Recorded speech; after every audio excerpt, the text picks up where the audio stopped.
și bine v-am regăsit la un nou vlog. Astăzi încercăm ziua de piept a lui Arnold. Am zis să începem așa cu ce mânca el de dimineață. Mânca un bol de cereale, suc și o pâine sau două cu unt. Hai să ne încercăm.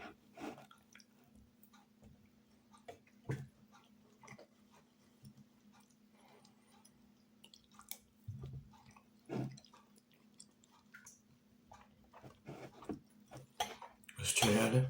Wow! Uite că încercăm și sucul, cel pe ele. Foarte bun. Pâinea cu unt.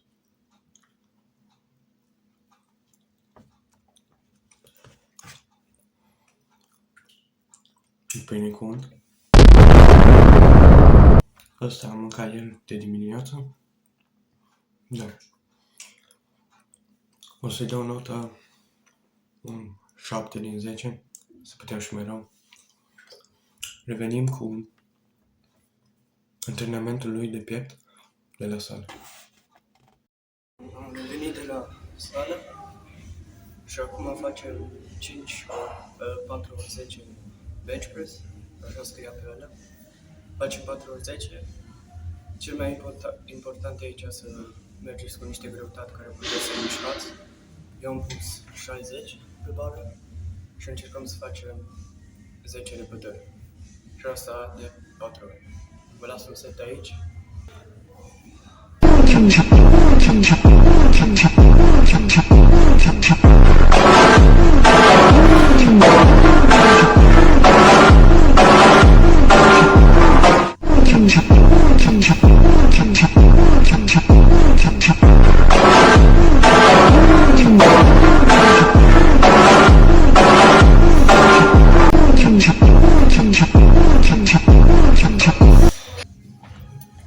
Cel mai important e aici să țineți spatele așa ca un bai sus și să le faceți încet.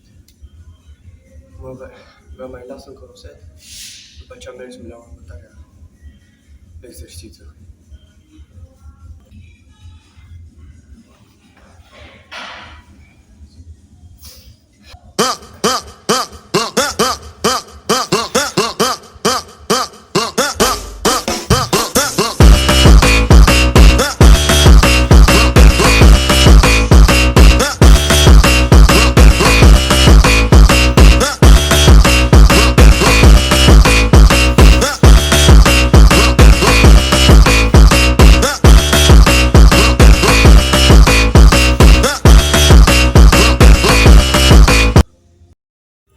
Bun. Acum facem incline dumbbell. Aici tot așa 40. Am pus 55 de kg pe bară. Aici e important să nu faci multe greutăți și să faci mai ușor și corect. Încercăm să facem 10 repetări. Da. Și asta de 4 ori. Las aici un set.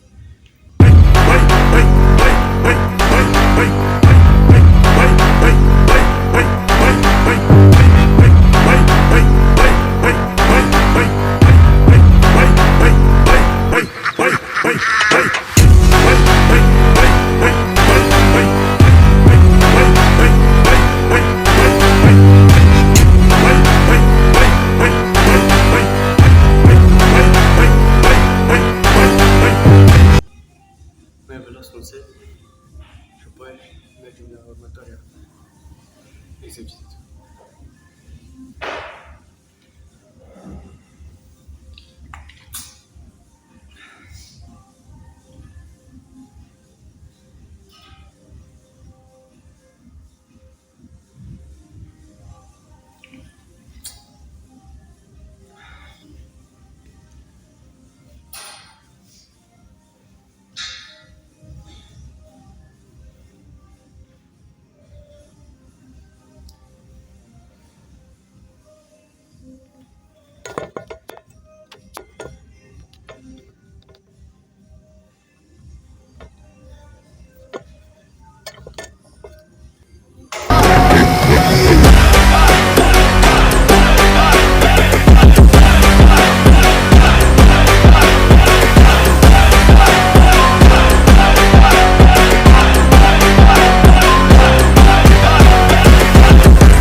tot așa 4 ori 10 dăm în plus cu 15 kg, dar pentru piept. Hai să vă arăt cum trebuie să faceți. Mânătă, căutați bancă și vă așezați pe și una cu spatele. Dați în mână. Așa. Vă țineți așa. Țineți cu toate mâinile.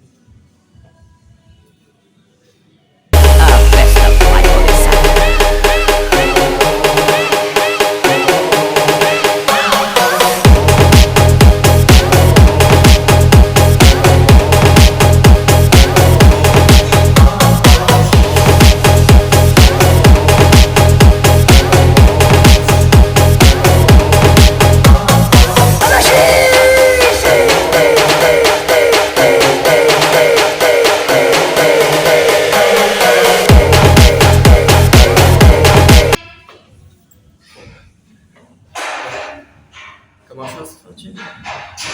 Asta facem cu iar 40 și ne vedem la următorul exercițiu. Bun, mergem la următorul. Următoarea e tămâșez. Aici e foarte important să-ți flexezi pieptul în afară.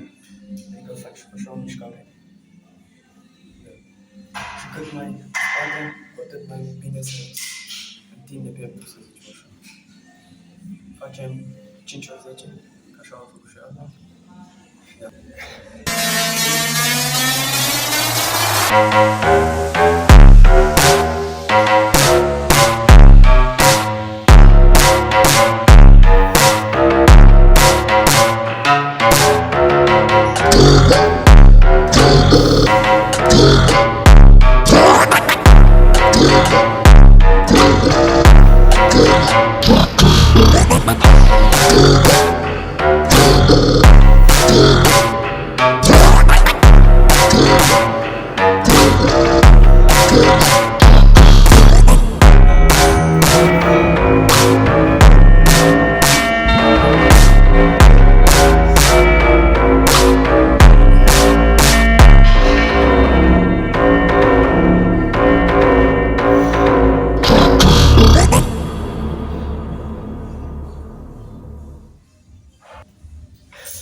Ați văzut că am lăsat câte serii câteva timpuri jos.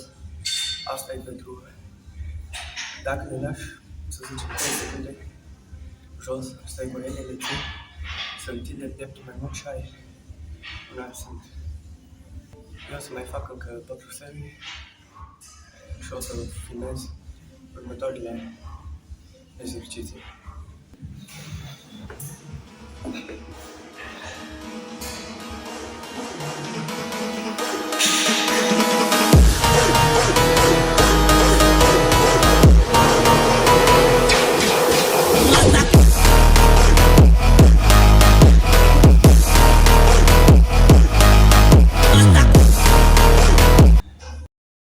Suntem la penultimul exercițiu de astăzi.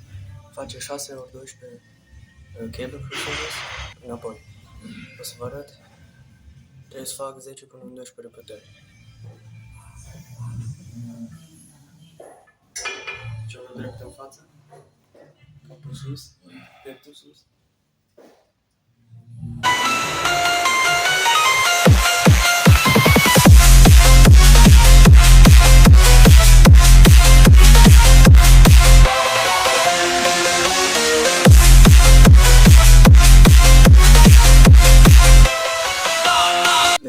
Corecte și vă lăsați timp și între pauze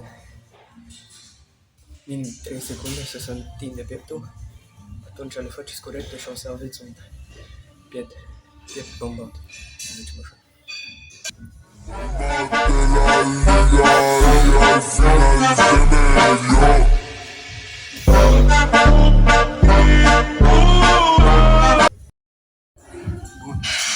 Ultimul exercițiu de astăzi, facem 3 steps. Vă arăt cum să le faceți corect și trebuie să facem de 5 ori până nu mai putem, 5 ori failure. Asta a făcut și ea mult. Hai să văd cum le faceți voi.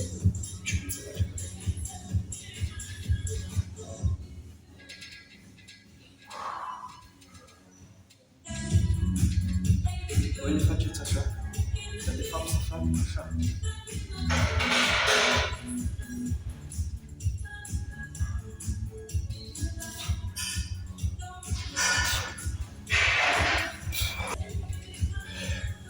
Vă ridicați sus, picioarele drepte, vă lăsați un pic pe față, să stă pieptul așa, capul împingeți așa din piept.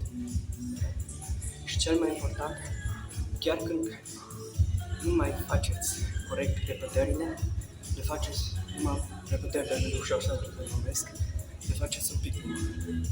Adică chiar dacă nu le faceți complete, le faceți de asta de câteva seturi, să vă lăsați să facă. Novinha, safadinha, safadinha. Então vem cá mamar, que eu sei que tu é galinha. Então vem cá mamar, vem cá mamar, vem cá mamar, vem cá mamar, vem cá mamar, vem cá mamar, vem cá mamar, vem cá mamar, vem cá mamar. Bun, am terminat toate exercițiile. Asta a fost vlogul de astăzi. Eu am fost Greg Builder, dați un like, abonați-vă. Dacă nu vine Arnold, la 3 dimineața și vă bate. Asta a fost vlogul meu, scrieți în comentarii dacă vreți să încerc alte antrenamente de la alți culturiști sau de la altcineva. Scrieți în comentarii dacă vreți. Asta a fost vlogul meu de astăzi. V-a plăcut. Eu am fost Greg Builder, până data viitoare. Pa!